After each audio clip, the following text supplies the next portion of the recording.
This is the Locked On Jets podcast on this Wednesday. I'm your host, John B. from GanggreenNation.com. This is an emergency episode. Unfortunately, we have some very bad Jets news to break down.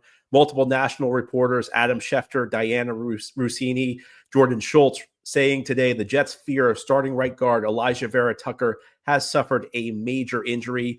The Jets believe it is a torn triceps, which would be a season-ending injury. It would be the third time in 4 years that AVT has suffered a major injury that ends his season. This is very, very bad news for the New York Jets on many levels. I think that if you're looking for one small silver lining, it does exist. And that small silver lining is that if the Jets had to suffer an injury somewhere, the spot they are probably best equipped to deal with it is on the interior offensive line, because your primary backup on the inside of the offensive line is Josh Myers, a guy who may not be an all-pro caliber player, but a guy with over 50 starts in his career, a guy who can give you credible football at the center position, a guy who's one of the best backup offensive linemen in the league, and a guy who's probably the best backup the Jets have. You know, if the Jets suffered an injury at a number of other spots, they would have nobody of Josh Myers' caliber who could step up. What will likely happen going forward is Myers will become the starting center.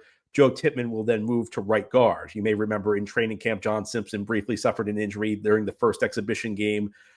Myers played center. Tippmann slid over to left guard. So I think that probably will be the way the Jets align things going forward. I think you could talk yourself into an offensive line that has Myers at center and Tippmann at right guard. It is a line that still in many ways looks credible, but make no mistake about it. This is just terrible, terrible news for the New York Jets. I think, first of all, AVT might be the team's best offensive lineman. In fact, I think you could argue in 2024, the first year since his rookie season where he finally was able to stay healthy, AVT was arguably the Jets' best offensive player. You know, a guy who's a great run blocker, and we know the Jets are going to want to run the football this year. And AVT was going to be a big part of that at the right guard spot. And a guy who's, grown as a pass protector during his time in the NFL. I'm not sure Joe Tippmann's going to be a huge downgrade if he moves to right guard over AVT, but I do think Josh Myers will be a downgrade from Joe Tippmann at center. Now, I question whether the practical implications of that are really that big. Is it a huge deal to drop from a very good center to just an okay center in Myers?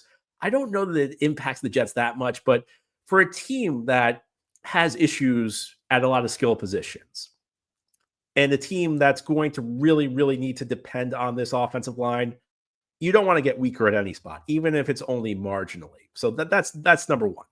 Number two, yes, the Jets did have Josh Myers as their top reserve here, and that put them in a situation where they could withstand one injury on the interior offensive line. Here's the thing, though. You did not want to use that injury up before the season even begins, because if AVT is indeed out for the season, and at this point all signs appear like we're going to be heading in that direction, that means the Jets are in big trouble if they suffer another injury on the offensive line, on the interior. And there's a 17-game season ahead. Injuries happen on the offensive line. Guys can be durable and still get banged up, but John Simpson's already suffered an injury in training camp. So, you've seen that this is a very precarious situation, because it's tough. You're taking big hits on every play. Guys are rolling around. You could get your ankle rolled on any play. You want to have depth. And if you can only afford to suffer one injury, you don't want it to happen right now. The third issue for the Jets right now is they spent the entire exhibition season, they spent the entire training camp working with a different group on the offensive line. They spent training camp trying to get a different crew together. We know that on the offensive line, talent matters, but chemistry matters just as much. There are a lot of split-second decisions that need to be made on the offensive line, and you need to know what the guy next to you is going to do, whether you're passing off a guy on a stunt, whether you're working a double team. When do you peel off and hit the next guy? These are the types of things that only come with time. And I think in many ways, while there's never a good time for a player of AVT's caliber to get injured, it would have been better for the Jets if this had happened like the first or second day of training camp than right now. Because if it happened early in training camp, you at least would have that solid 6-7 week stretch for the new look offensive line to work together, to start to gain chemistry, to get some reps in the preseason games. Now you're essentially just throwing a new offensive line together 4 days before the season opener. It's going to be tough for these guys to build chemistry. There is talent on this Jets offensive line. On paper, even without AVT, even with Myers at center and Tippmann at right guard, there are pieces in place for this line to potentially be pretty decent. But I don't know that there's a lot of continuity there. I don't know that the chemistry exists. And if it does work for the Jets, it may take some time to get going. If these guys had had the full training camp or even half the training camp to work together, to get used to how they handle situations, this would be a much easier situation to navigate. Now you're going out there on Sunday against the Pittsburgh Steelers, a team with a tremendous amount of talent on their defensive front, whether you want to talk TJ Watt, whether you want to talk Alex Highsmith, Herbig, Cam Hayward, lots and lots of good pieces playing up front for the Pittsburgh Steelers. And now you're going to have a group that is going to have to learn how to communicate, a group that's going to have to learn how to work together on the fly. And I think that when you suffer an injury like this to AVT, it's kind of a double whammy because first of all, you lose AVT, but second of all, you kind of throw the offensive line situation into a blender. If this had to happen, this is a really, really bad time for it to happen to the New York Jets. And I wish I had better news, but this is a really, really tough situation for the New York Jets to lose a player of AVT's caliber at this point on the calendar. Now, here on the Locked On Jets podcast, we just finished talking about the short-term implications of AVT's injury, but I think there are also a couple of longer-term implications. One of them involves AVT, who is in the final year of his contract. And the move for the Jets now may seem obvious. I'm not convinced it is. And beyond that, Joe Tippmann's making a move.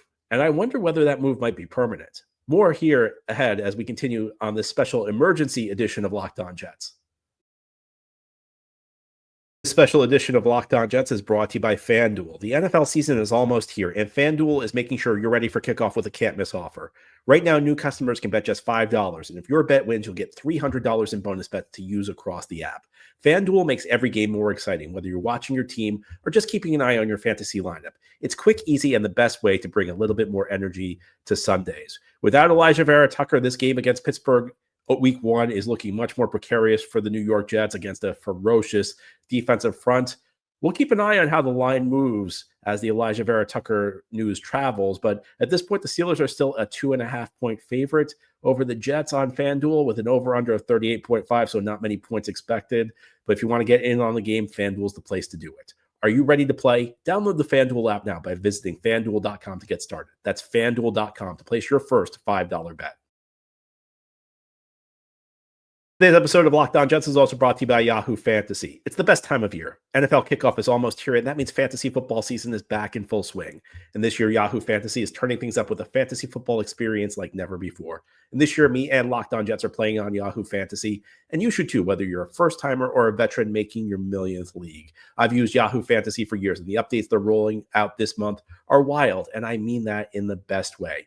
To celebrate 28 years of fantasy football greatness, Yahoo Fantasy is dropping 28 big new features over 28 days. And to kick it off, they just dropped the Yahoo Fantasy Guillotine Leagues, a killer new way to play fantasy football on Yahoo, where the lowest scoring team gets eliminated each week until there's one team left standing.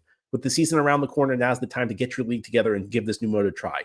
Or if you're more into the classics, you can still play head-to-head in private leagues or join a public league. Stay tuned for more killer announcements and start playing Yahoo Fantasy Football now at yahoofantasy.com/LockedOnNFL. This is an emergency edition of the Locked On Jets podcast. Jets get some really bad news today. It sounds like Alijah Vera-Tucker will be lost for the season. This is the third time in his 5 NFL seasons that he suffered a serious injury that will bring his season to a premature end, and the third time in the last 4 years. This move has some long-term implications for AVT because he's in the final year of his contract, and the Jets had been expressing some degree of interest about locking him up long-term. I think there are going to be a lot more questions about that in the days and weeks ahead.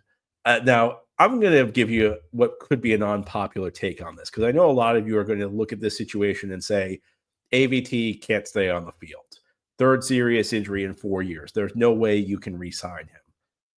I'm not totally convinced about that yet. I think we need to let this marinate a little bit, but at first look, I see this, and he suffered a torn Achilles and then 2 triceps injuries. And this triceps injury is on the opposite arm of the first one that he suffered in 2022. So it's not the same, it's not the same arm. It's not like he keeps tearing his triceps in the same arm. These seem like really bad luck injuries to me. These don't really strike me as chronic things. Now, I guess you could make the argument, maybe he's just more susceptible to injury than a lot of other guys. But I don't know that there's ever been an offensive lineman whose career has been destroyed by upper body injuries. And this is now 2 triceps injuries.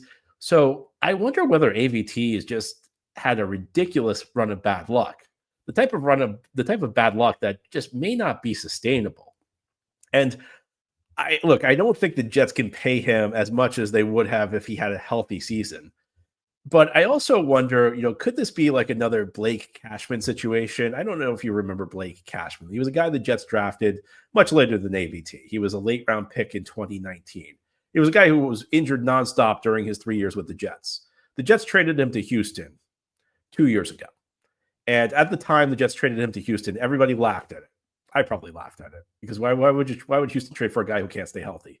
Cashman blossomed into a really good linebacker. He had a good year with Houston in 23. Then he had a good year with the Minnesota Vikings last year. Cashman's turned into a player. And I wonder, like, if AVT leaves, could this be like another situation where the guy maybe has the injury-prone tag, but he's not suffering the types of injuries that should be chronic things. He's not suffering the types of things that are going to do permanent damage. I need to think about this more. I can't rule out bringing him back on. Now, I think there would be a couple of caveats to that. I think number one, you need to make sure you have good depth on the interior of your offensive line. Number two, I think it would have to be like an incentive-laden deal, and a lot of the incentives would need to come down to how many snaps he plays. But I'm going to be a little controversial today. I don't think I'm ready to completely rule out bringing back AVT under the right circumstances. I think we got to let this marinate a little bit. I think that maybe there's a little bit too much emotion today, a little frustration. I understand. Very disappointing to lose a player this important 4 days before the start of the season. But I do think cooler head should prevail. I think we should take some time to think this through, because I'm not sure the right move is necessarily to send AVT out after this season under any circumstances. But this also does open up another interesting possibility for the New York Jets, because Joe Tippmann will likely be moving to guard. And a few weeks back, I did a show where I offered a few bold predictions for the New York Jets in 2025. And I said, I felt one of the three may come true. I gave you three. I said, I think one of these three will happen. One of them was Braylon Allen taking over for Breece Hall as the number one running back. One of them was Jets backup defensive lineman blossoming and giving them good depth. The third was the Jets potentially having Josh Myers play center and Joe Tippmann play guard. And, I wasn't sure if it was going to be an injury that could lead to it. I wasn't sure if it was just maybe the Jets deciding that was a better mix for them. But I do wonder, and I mentioned this during the show, whether Tippmann might be more valuable to the Jets at guard than center, because Tippmann's a big guy. Tippmann's a great one-on-one blocker. And in the current NFL, you don't get as many opportunities to block one-on-one at the center position. This is not the NFL of 25 years ago, where teams were playing the 3-4. You had a defensive lineman, a big nose tackle lining up just across from the center. Center had to block him one-on-one. When Kevin Mawai was with the Jets, that was his job. That's not really the case anymore. Teams don't really run that front all that frequently. They don't really have a guy line up directly across from the center anymore. In these days, the center is more often just adding double team help. He's helping one of the two guards who, both of them have the defensive tackles lined up across from them. And in some ways, maybe Tippmann's blocking ability is wasted a little bit playing at center. When at guard, he'll get a lot more one-on-ones, and you'll be able to take advantage of that. And, Tippmann struggled executing the snaps. So it's not like he's great at that aspect of the job. Is Tippmann a good guy helping you get the line set? That's the other aspect of the center job. The center kind of like helps the quarterback make the pre-snap calls. Still young in his career. And I did wonder whether the Jets might be better off with Myers at center and Tippmann at guard than Tippmann at center and the alignment that they had. So it'll be interesting to see how this plays out. I think this theory is not going to get a test, because another way for the Jets to go might be letting AVT walk this offseason and just playing Tippmann at guard full time. And it's kind of easier to find a center than it is a good guard in today's NFL. And maybe you address your issues that way. Well, we're going to find out during the season, because it certainly sounds like Joe Tippmann's moving to guard full time. Anyway, that's all for this special emergency edition of Locked On Jets. Thank you so much for listening. If you enjoy the show, hit the subscribe button where you're watching or listening. If you're watching on YouTube, give it a big thumbs up. If you're listening on a podcast, where please a 5-star review. We'll be back with our regularly scheduled show tomorrow, where we'll have our first crossover Thursday episode of the year with Chris Carter of Locked On Steelers. We'll talk to you then.